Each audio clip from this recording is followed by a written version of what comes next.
Hi again, Mark here from Talkingbass. Now, many of you will be aware that I've been hard at work on the new Talkingbass course, Chords for Bass Guitar, since last November, and I'm pleased and super proud to announce that the course is going live over at Talkingbass from today. Chords for Bass Guitar is a 3-module course containing over 50 lessons and over 150 pages of lesson material, all dedicated to teaching the skill of playing chords on bass. I start with the absolute basics of 2-note dyads and how to integrate them into your bass lines before working through 3-note triads, 7th chords, inversions, added note chords, and many, many more. Then in Module 3, we finally finish off with a guided step-by-step tour through the creation of a solo chordal bass arrangement. So today we're going to take a look at one of the first lessons of Module 2 with an introduction to chord construction and the basic major triads. The lesson material is all there over at Talkingbass, so just click on the link in the info below, and remember, if you want to learn more about chords and chordal playing, just take a look at Chords for Bass Guitar. Enjoy! So let's get started with the most fundamental of chords and the foundation that we build all of the chords from, the triad. Now, a triad is simply a 3-note chord, so that's 3 separate notes. So if we had a chord of C, E, and G, that's a triad. And in this case, that's a C major triad. But if we only had C, G, and C, that's a dyad, a 2-note chord, because we repeated the C. Now, there are exceptions to this because we can voice chords in many different ways and miss certain notes out for practical reasons. But for now, when dealing with chord construction principles, a triad is made up of 3 separate notes. So, what notes do we use for our triads? How do we construct them? What's the system? Well, the system that we use for triads is the same system that we use for many other chords, from triads to 7th chords, the 9ths, 11ths, and 13ths. It's a system known as tertian harmony. Tertian harmony is simply a means of creating chords by stacking third intervals. Now, any of you that have worked through the Chord Tone Essentials or Scale Essentials courses will know this all too well. We have 2 common third intervals, the major third and the minor third, and we can stack them together in one of 4 different combinations. Now, when I say stack, I mean place one interval on top of another. So as an example, if we take a root note of C, which I'll play up here at this 15th fret of the A string, and we play a major third, okay, there's a major third pattern, the same one that we've played, throughout the first module.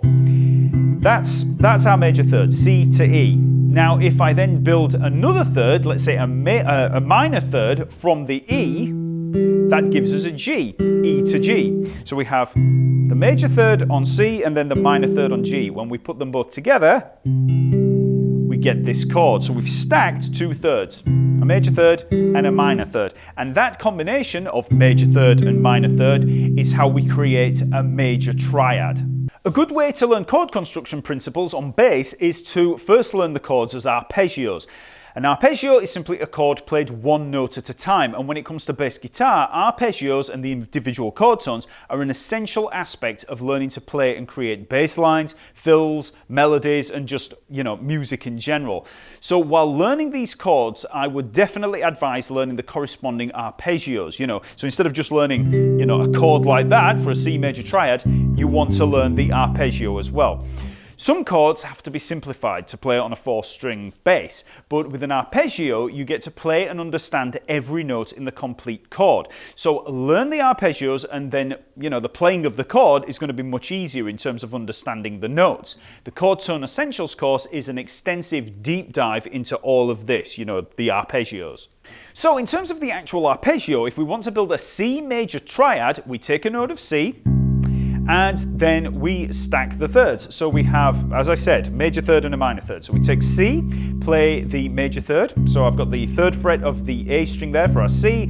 For the major third, just think of that major third interval we've covered already. We get the E, C to E. Now we're on the E, we stack or build another third. So now we're going to build the minor third. So E to G, that's our minor third. C, E, G. Major third, minor third, and that is the C major triad. So we play up and then back down, and it's also worth learning these arpeggios, rather than just, as stacked thirds, major third and minor third, it's also worth seeing them with the intervals in relation to the root notes. So C to E is the major third still, but the C to G is a perfect fifth from C. So it's a minor third from the E, obviously, but from C, we've got the perfect fifth. So you can also see a major triad as root, major third, and perfect fifth. So now we have an arpeggio pattern for the C major triad. We can see the notes C, E, G, we can see the stacked thirds in there, and you can also see the intervals relative to the root note. So now let's have a go at playing the actual C major triad as a chord up here in this higher register. So remember, all of the fretboard beyond the 12th fret is a repeat of the fretboard down here. So when we see this fret marker up here at the 15th fret, it's the same note as the fret marker down here. Second fret marker, second fret marker. So C, C, D, D. So that way we can find these notes, the root note, let's say, of the C major triad. We can find it easily by just thinking of the C down here and seeing it up here. So let's have a look at those notes. So we have C, E, and G for our C major triad, so we want to find those notes up here. So we've got C, 15th fret of the A string, then we have E, 14th fret of the D string, and then G, 12th fret of the G string. So you can hear the arpeggio down there, and you can hear the arpeggio up there, but of course we've had to put it onto separate strings so that we can play them all at the same time. So I'm taking the C with the third finger there, and then the E with the second finger, and then the G with the first finger. So you can play it as a block chord, thumb, first and second finger in the picking hand, or you can arpeggiate it with those same fingers. So block chord or arpeggiate.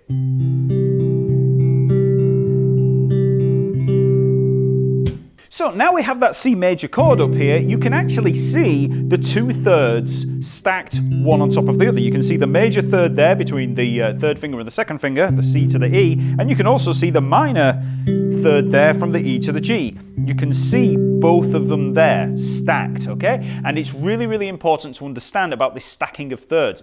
This tertian harmony is a fundamental concept, and once you understand it, it makes learning every other chord a lot easier. So just try playing that chord around the neck a little by just moving that shape.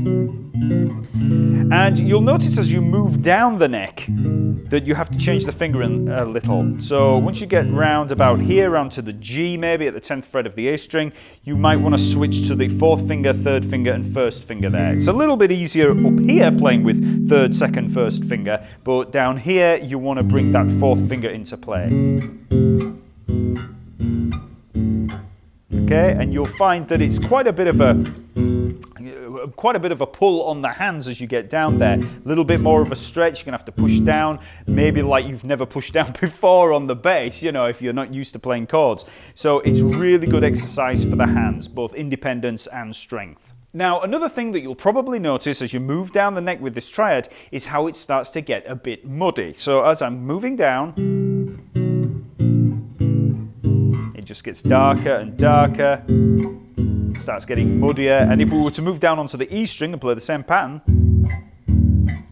it just loses all its definition. And this is exactly the same principle as when we looked at the thirds in the first module. You could look at maybe a G a major third up here, sounds really sweet, play it down here, it just sounds awful. And this is just because as you get down into the lower register, those more dissonant intervals, or when intervals are slightly more confined, they just get muddier and muddier.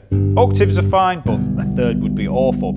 So as you take these triads down, they'll start to get muddy. So we're going to look at how we can avoid that in the next few lessons, but it's just something to be aware of at the moment, and how moving on to the E string, just be aware that it's going to be slightly muddy there. Now, in terms of chord symbols, the major triad is usually shown in chord charts and lead sheets as just the root note letter. So if you see a chord progression of C, F, G, that's the chords C major, F major, and G major. You might also occasionally see them written with a Maj suffix, M-A-J, which is obviously short for major. And you might also sometimes see a triangle sign, which is a shorthand notation used in more jazz-orientated charts. But anywhere you see them, if you see a major chord on a chord chart, you now have a chord that you can play on the bass. So now let's have a look at a quick little chordal part outlining some simple major chords. So the chords here are going to be C major, B flat major, and D flat major. And it sounds like this. 3, 4.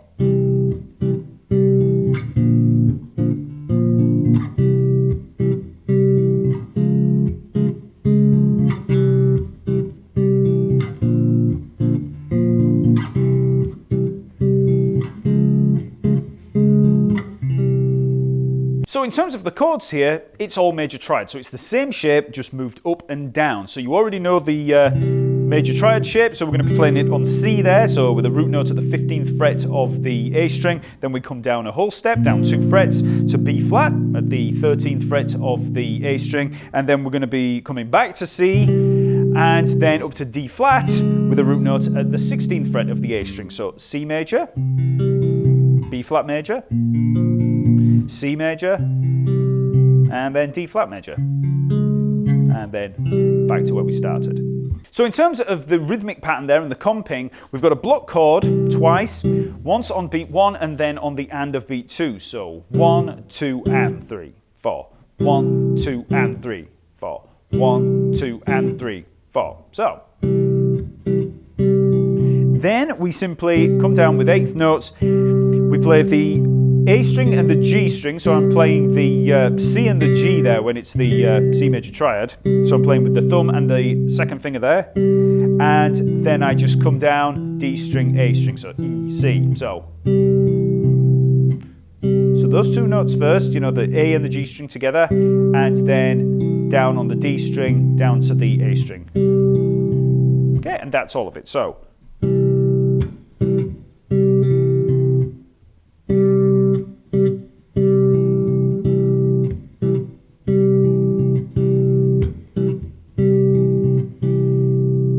So now we can just apply that comping pattern to each of the chords. So like I said, C major, slowly, B flat, back to C, up to D flat, and back to C.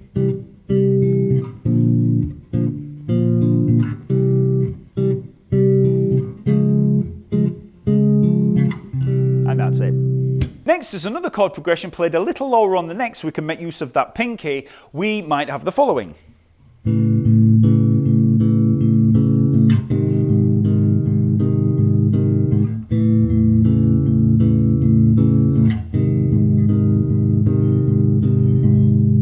So here all we have is A major, so we've got the root note at the 12th fret of the A string.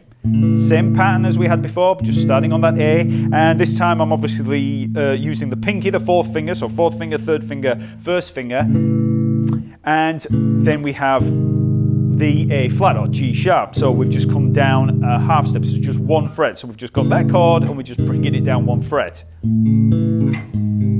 Okay? So then if we have a look at the comping pattern, we have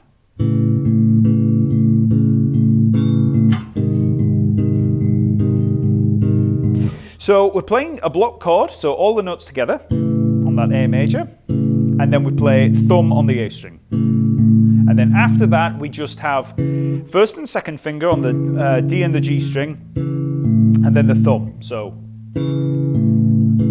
we're just moving between the top 2 notes and that bass note.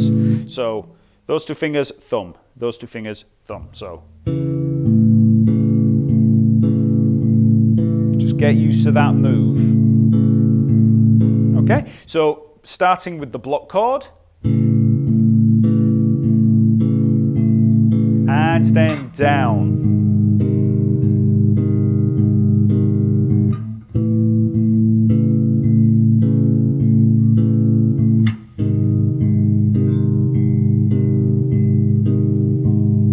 So that's our basic major triad. Always be sure to see that major and minor third stacking in there. Focus on getting nice clean tone, and you want to be working towards building the strength and dexterity in those fingers. So practice those progressions for a while and then we can move on to minor triads.